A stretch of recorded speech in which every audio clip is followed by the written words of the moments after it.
മഹാനായ റസൂലുള്ളാഹി സ്വല്ലല്ലാഹു അലൈഹി വസല്ലമയുടെ കാലഘട്ടത്തിൽ ഒരു ചരിത്രം അത് പറഞ്ഞ് ഞാൻ നിർത്തുകയാണ്, ക്ഷമിക്കുക. അൽക്കമ റളിയല്ലാഹു അൻഹു എന്ന് പറഞ്ഞ ഒരു സഹാബി ഉണ്ട്. നബി സല്ലല്ലാഹു അലൈഹി വസല്ലമയുടെ കൂടെ എപ്പോഴും ഉണ്ടാവും, എല്ലാ വക്തിനും എല്ലാ യുദ്ധത്തിനും ഉണ്ട്. ആ അൽക്കമ റളിയല്ലാഹു അൻഹു ഏകദേശം വാർദ്ധക്യമായി മരിക്കാനുള്ള വെപ്രാളം കാണിച്ചുകൊണ്ടിരിക്കുമ്പോൾ സഹാബാക്കൾ അൽക്കമാന്റെ അരികിൽ ചെന്നിട്ട് പറയും, അൽക്കമ ലാ ഇലാഹ ഇല്ലല്ലാ, നീ തൽക്കീൻ ചൊല്ല്, ലാ ഇലാഹ ഇല്ലല്ലാ പറയും. കാരണം എന്താ? ലാ ഇലാഹ ഇല്ലല്ലാ അവസാനത്തെ വാക്കാണെങ്കിൽ അത് പറഞ്ഞിട്ടാ മരിക്കുന്നെങ്കിൽ സ്വർഗം കിട്ടും. അൽക്കമന്റെ മുഖത്ത് നോക്കി സഹാബത്ത് അതിങ്ങനെ പറഞ്ഞു കൊടുക്കുമ്പോൾ അൽക്കമ വാ തുറക്കാൻ തുടങ്ങി. വാന്റെ ഉള്ളിൽ നിന്ന് നാവ് പേപ്പട്ടീന്റെ നാവിന്റെ മാതിരി പുറത്തേക്ക് ഇങ്ങനെ തൂങ്ങി അങ്ങ് വീണു. കണ്ണിങ്ങനെ തുറിച്ച് പുറത്തേക്ക് തള്ളാൻ തുടങ്ങി. അൽക്കമന്റെ മുഖം ഇങ്ങനെ വേദനയുണ്ട് പൊളയാൻ തുടങ്ങി. സഹാബത്ത് കണ്ടപ്പോ പേടിച്ചോടി റസൂലുള്ളാഹിന്റെ അടുത്തേക്ക് ഓടിച്ചെന്ന് പറഞ്ഞു, നബിയേ അൽക്കമ എന്തോ പറ്റിയിട്ടുണ്ട് നബിയേ, അൽക്കമക്ക് ലാ ഇലാഹ ഇല്ലല്ലാഹ് പറയാൻ കിട്ടുന്നില്ല. അല്ലാഹുവിന്റെ റസൂലുള്ളാഹി ഓടി വന്ന് അൽക്കമാന്റെ അരികിൽ ഇരുന്നിട്ട് പറഞ്ഞു, കുൽ പറ അൽക്കമ ലാ ഇലാഹ ഇല്ലല്ലാഹ് പറ. അൽക്കമാന്റെ കണ്ണു തുറിക്കാൻ തുടങ്ങി. നാവ് പുറത്തേക്ക് ഇങ്ങനെ പേപ്പട്ടീന്റെ മാതിരി നൊരയും പതയും ഒലിപ്പിച്ച് തൂങ്ങിക്കിടക്കാൻ തുടങ്ങി.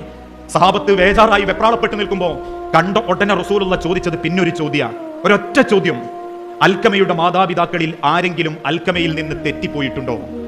അൽക്കമയും മാതാപിതാക്കളിൽ ആരെങ്കിലും തമ്മിൽ പിണങ്ങിയിട്ടുണ്ടോ? അൽക്കമയുടെ മാതാപിതാക്കൾ അൽക്കമയെ കൊണ്ട് കണ്ണീര് കുടിച്ചിട്ടുണ്ടോ? ഉടനെ ഒരു സഹാബി പറഞ്ഞു, നബിയേ, അൽക്കമന്റെ ഉമ്മ പിണങ്ങിപ്പോയതാ.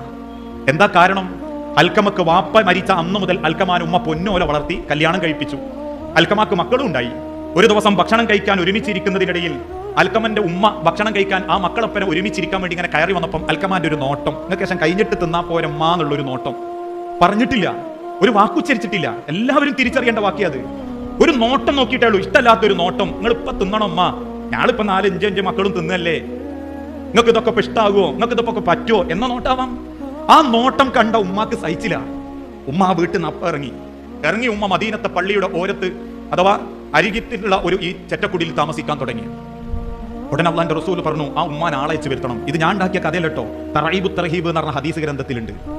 അൽക്കമ റളിയല്ലാഹു അൻഹുവിന്റെ ഉമ്മ വന്നു.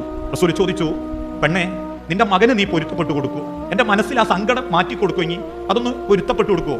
ഉമ്മ പറഞ്ഞു, ഇല്ല നബിയേ, കാരണം ഈത്തപ്പനയുടെ കൊലയിൽ നിന്നും കിട്ടാവുന്ന അത്ര ഞാൻ എന്റെ മോന് കൊടുത്തിട്ടുണ്ട്. ഞാൻ കഴിക്കുമ്പോൾ പോലും എന്റെ മുലപ്പാലിന്റെ മോന് വേണ്ടി ഉണ്ടാവണേ എന്ന് പ്രാർത്ഥിച്ചിട്ടാ ഞാൻ കഴിച്ച്. ഇന്നും നിങ്ങൾ ആലോചിച്ച് നോക്കി, പ്രസവിക്കുമ്പോൾ നിങ്ങളെ അമ്മാരൊക്കെ തടിക്കുന്നത് കണ്ടില്ലേ? എന്തുകൊണ്ടാണെന്നറിയോ മക്കളെ? ഉമ്മാര് തിന്നുക. എന്തിന്? ഉമ്മാർക്ക് തടിക്കാനല്ല, ഉമ്മാക്ക് പാലുണ്ടാവാൻ, ആ പാല് മക്കൾക്ക് കൊടുക്കാൻ, ആ പാലുണ്ടാവാൻ അമ്മാര് തിന്നുന്നത്. അങ്ങനെ ആ ഉമ്മ പറഞ്ഞു, റസൂലേ, ആ നോട്ടം എന്റെ നെഞ്ചു കൊണ്ടുപോയി നബിയെ. അങ്ങനെ എന്റെ മോനെ ഞാൻ തിന്നാൻ കൊടുത്തിട്ട് എനിക്ക് ഭക്ഷണത്തിന് നോക്കിയപ്പോ എന്റെ നോട്ടം എനിക്ക് ഇഷ്ടായില്ല. അല്ലാഹുവിന്റെ റസൂൽ പറഞ്ഞു, ആയിക്കോട്ടെ. സഹാബത്തിനോട് പറഞ്ഞു, എന്നാലേ എല്ലാവരും ഉണങ്ങിയ വിറക് കൊള്ളി കൊണ്ടുവരണം. സഹാബത്തോട് എന്തിനാ? കൊണ്ടുവരാം. എല്ലാവരും ഈത്തപ്പനന്റെ ഉണങ്ങിയ വിറക് കൊള്ളി കൊണ്ടുവന്നു. ആ വിറക് കൊള്ളി മരിക്കാൻ കിടക്കുന്ന അൽക്കമാന്റെ ശരീരത്തിൽ റസൂൽ ഇങ്ങനെ ആഞ്ഞു വെക്കാൻ തുടങ്ങി. നമ്മൾ ഹിന്ദുക്കൾ ചെതയൊരുക്കൂലേ, അതുപോലെ അങ്ങനെ ആഞ്ഞു വെക്കുന്നതിനിടയിൽ ആ ഉമ്മയും സഹാബത്തും ചോദിച്ചു, എന്താ നബിയെ നിങ്ങൾ ഈ ചെയ്യുന്നത്? അല്ലാഹുവിന്റെ റസൂൽ കണ്ണ് നിറഞ്ഞ് താടിൻ്റെ ഉള്ളിൽ കൂടെ കണ്ണുനീരൊലിപ്പിച്ചുകൊണ്ട് പറഞ്ഞു, ഉമ്മ, പെണ്ണെ, നിന്റെ മനസ്സിന്ന് നിന്റെ മകനോടുള്ള ആ ഒരു പൊരുത്തം, അത് പൊരുത്തം കിട്ടാത്ത കാലത്തോളം, ആ സങ്കടം നിന്റെ മനസ്സിലുള്ള കാലത്തോളം ഈ അൽക്കമാക്ക് ദുനിയാവിലും ആഖിറത്തിലും സ്വസ്ഥത ഉണ്ടാവില്ല, സന്തോഷം ഉണ്ടാവില്ല. അതുകൊണ്ട് അൽക്കമാനെ ഞാൻ പച്ചക്ക് കത്തിക്കുക, പരലോകത്തും അൽക്കമാക്ക് ഇത് തന്നെയായിരിക്കും ശിക്ഷ. ഉമ്മ ഓടി വന്നിട്ട് അൽക്കമാന്റെ മേലും ആ ഒരു വിറക് മാറ്റി അൽക്കമാനെ നെഞ്ചിലേക്ക് ചേർത്ത് പിടിച്ച് ഉമ്മ കൊടുത്തിട്ട് പറഞ്ഞു, റസൂലേ, എന്റെ മോന് പൊരുത്തപ്പെട്ടു, എന്റെ മോനെ ഞാൻ പൊരുത്തപ്പെട്ടു റസൂലേ. ഉമ്മാന്റെ തോളിൽ കിടന്ന് മടിയിൽ കിടന്ന് കലിമ ചൊല്ലി അൽക്കമ മരിച്ചു. ഇത് ഇസ്ലാമിക ചരിത്രത്തിലുള്ളതാണ്.